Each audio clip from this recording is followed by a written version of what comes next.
Okay, regardless of the product that you choose, it has customers, we hope. Now, we got 3 questions when looking at distribution. Who are our customers?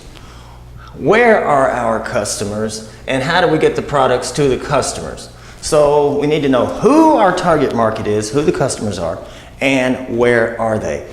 Where are they isn't just a geographical question, it's a shopping pattern question.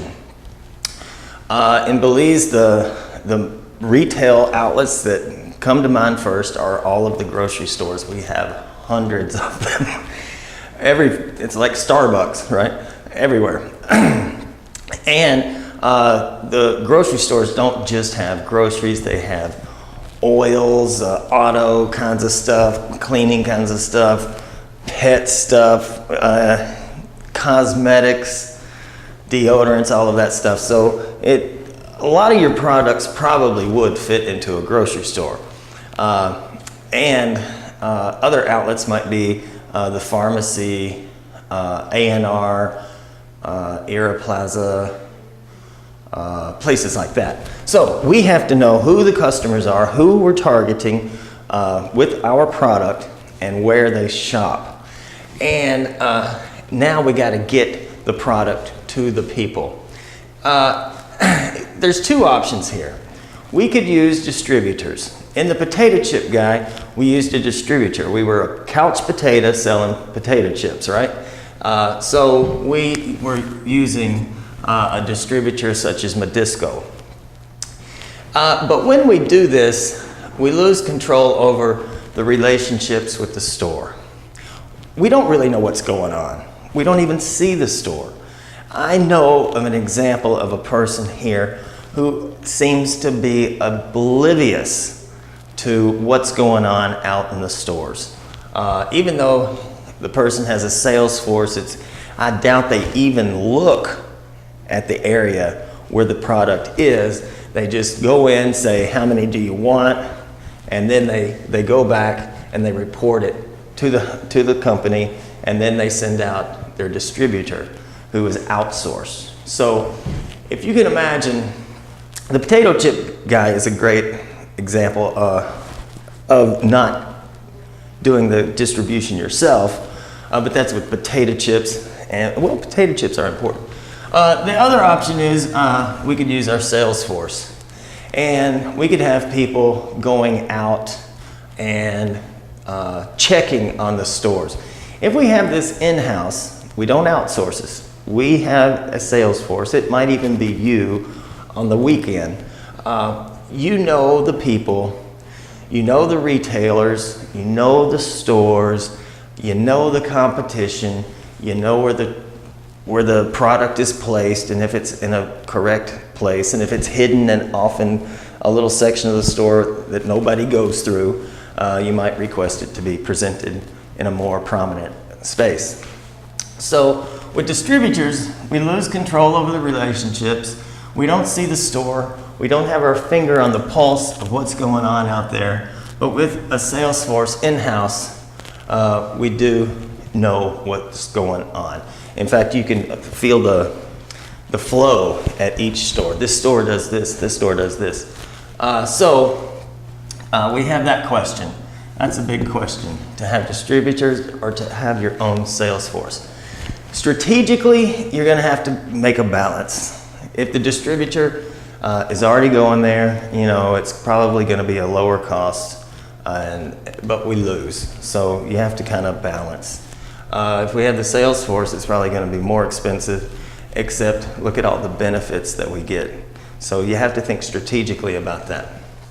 Now, there's 2 things that I see going on here. With major companies and small companies, they have their own sales team to go out to each outlet and take orders. And they might do this every 2 weeks, once a week. But the sales force goes out and takes the orders. Then they report the orders back to headquarters. And then the distributor or their people go and deliver the goods. This seems inefficient to me. I don't know why. There must be a reason why the sales force goes out and takes orders and then brings the orders back, and then they go take the product to the store. That seems like a double trip to me and high cost.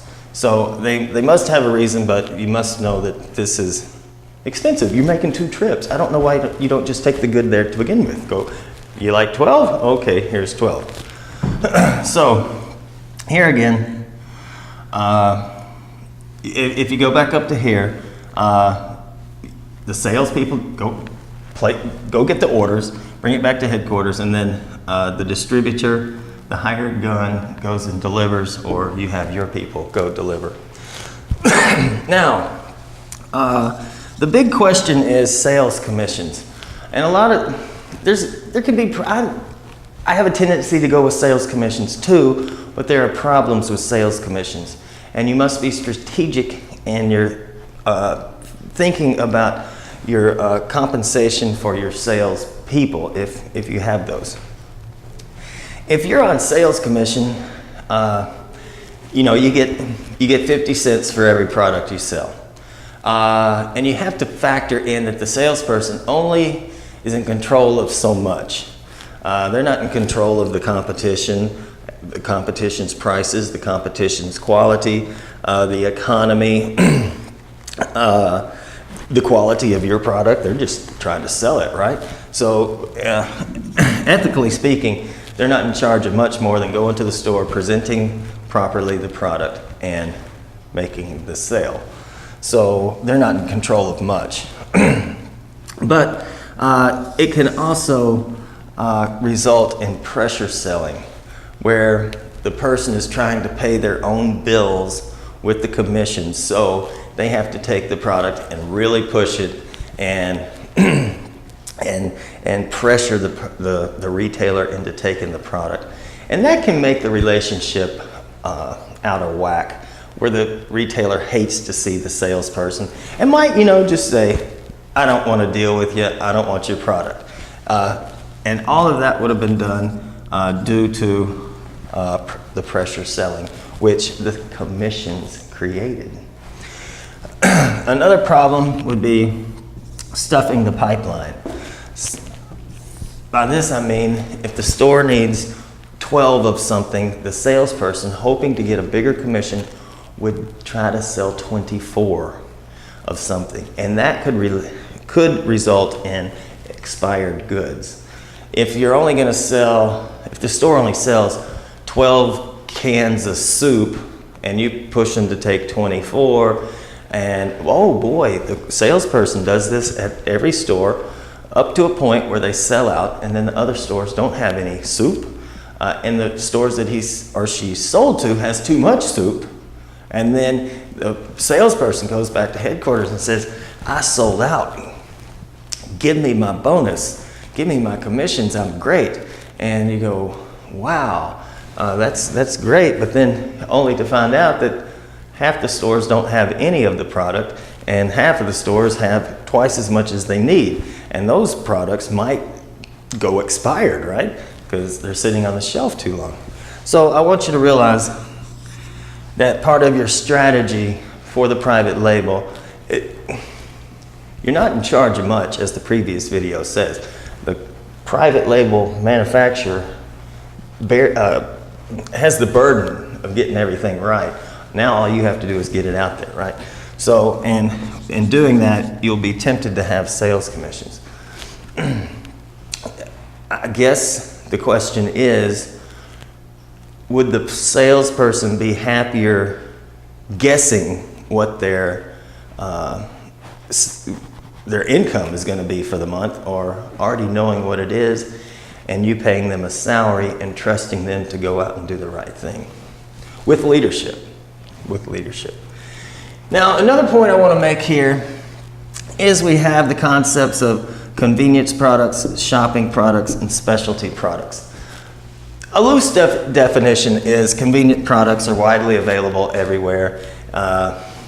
It's not a big shopping decision. You just go, oh, okay, I'll take that. And it's convenient, it's most everywhere. The next concept is the shopping products. where people spend time, you know, especially the ladies, going from store to store, seeing the selection, looking for the perfect item. So if potato chips, just go get it, right? Oh, what do you have? I'll take that. Not a lot of thought. But then shopping products are products where you put some time into it, like clothes or washing machines and things like that. And then specialty products are products that you seek out and you put a lot of effort into it.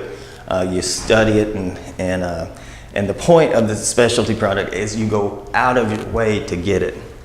I don't know why it always pops up. I guess because you guys are all over the country, and I have heard stories of people driving from Belize City all the way to Orange Walk to get tacos. That seems, those things must be awesome, to spend all of that money going from Belize City all the way up to Orange Walk to get a handful of tacos. Just seems ridiculous to me, but it also shows how great they must be, right?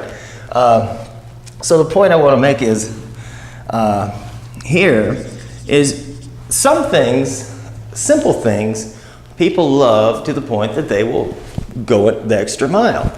I love my Diet Coke, and if they don't have it at this store, I'll go to this store and this store until I find it.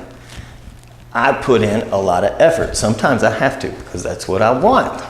A simple item, a drink, which is convenience, a convenience product, becomes the specialty product. Maybe you know the person that has to have coffee in the morning, and the store's out of coffee, and they go to the next store, the store's out of coffee. They put a lot of effort into it. So the point here is turning the convenience product into a specialty product, where even though it's a simple product, people will go out of their way to get it. And then, going in reverse, now that the convenient product is a specialty product that's highly sought after, now we make it convenient to get. So if you can take a simple product and make it so it's irresistible to the target market, it's a convenience product. But they love it, so it becomes a specialty product. They'll go out of their way, like tacos, to get it. And then we make the specialty product, such as the tacos, convenient to get. So they're everywhere, or at least not just in Orange Walk. So we have those concepts. As far as distribution goes, 3 questions. Who are our customers? Where are our customers? And how do we get the products to the customers? What outlets do we need to be in? Where do people shop? And we have the question of who's going to do the job, an outside distributor or our sales force. Then we have the model of how we're going to take orders and deliver. Do we take orders, come home, and then go deliver? Doesn't make sense to me. Or we just go and sell and deliver at the same time. I also need to note that commissions can be dangerous. You're setting people up, it's a management trick, setting them up to have fear of not selling. They want to sell because they have to pay their bills, and then that can cause all kinds of problems. In fact, I know of a company who told me that they pay their people commissions and the products expire in the store, which is management's fault, because you told them to go sell as much and you'll make as much as you sell, and then they oversold, and now now the product is coming back expired, and whose fault is that, right? It's management's fault. So anyway, some cool concepts to think about for marketing strategy.